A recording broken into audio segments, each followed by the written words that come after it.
ప్రభు పేరట మీ అందరికీ శుభాభివందనములు. ఈరోజు మన అనుదిన వాక్య ధ్యానమైన ఎడారిలో సెలయేర్లలోని వాక్యము. నిశ్చయముగా నా ప్రభువైన యేసుక్రీస్తును గూర్చిన అతి శ్రేష్టమైన జ్ఞానము నిమిత్తమై సమస్తమును నష్టముగా ఎంచుకొనుచున్నాను.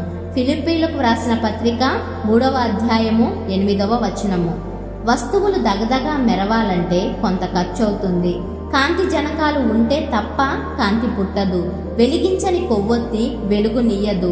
మంట లేనిదే తళతళలు లేవు. అలాగే మనం అగ్నికి ఆహుతైపోకుండా ఇతరుల్ని వెలిగించలేము.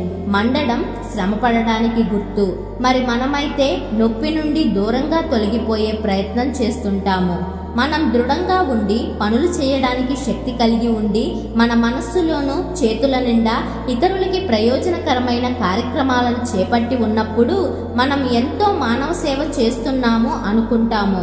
అయితే మనం ఒక మూలన చేరి శ్రమలను అనుభవించటం తప్ప మరేమీ చెయ్యలేని స్థితిలోనో లేక రోగ పీడితులంగానో ఉన్నప్పుడు, బాధ మనల్ని కబళిస్తున్నప్పుడు, మన కార్యక్రమాలను పట్టించుకునే నాదుడు లేక మూలనబడినప్పుడు మనం ఇతరులకేమీ ఉపయోగపడడం లేదు అనుకుంటాము.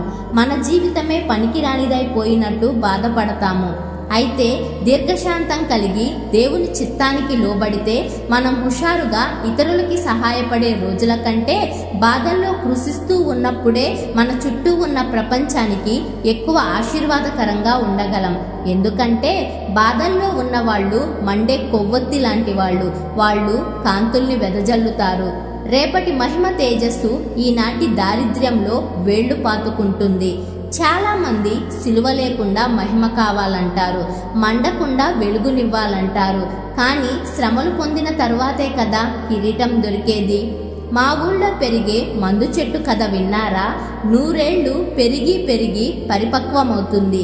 చిటారు కొమ్మన చిన్నారి మొగ్గ కళ్ళు తెరిచి వైభవంగా విరబూస్తాయి వేవేల పుష్పాలు. మందు చెట్టు త్యాగం కన్నారా? పూలగుత్తి అందమే మందు చెట్టు అంతం. మా ఊళ్ళో పెరిగే మందు చెట్టు కథ విన్నారా?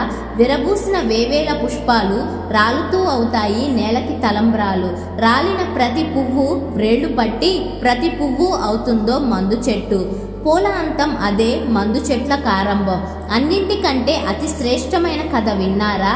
ఒక మహాత్ముడి పవిత్రుడి పరమగాథ. ఆయన మరణం అనేకాత్మల జీవం. ఆకాశంలో జ్యోతుల తళతళలు, మనలో ఆయన ఆత్మజ్యోతి మిలమిలలు. బ్రతుకుని ప్రేమించకండి, ఆయన చెప్పాడు వినండి. ప్రేమ నిండిన బ్రతుకు కోరండి. మన బ్రతుక్కి ప్రాణం ఆయన త్యాగం. ఆయన భరించిన నష్టం మనకంత లాభం. ఆయన కన్నీళ్లు మన చిరునవ్వుల కాంతులు. ఆయన ఆవేదన మన బ్రతుకుల్లో శాంతులు.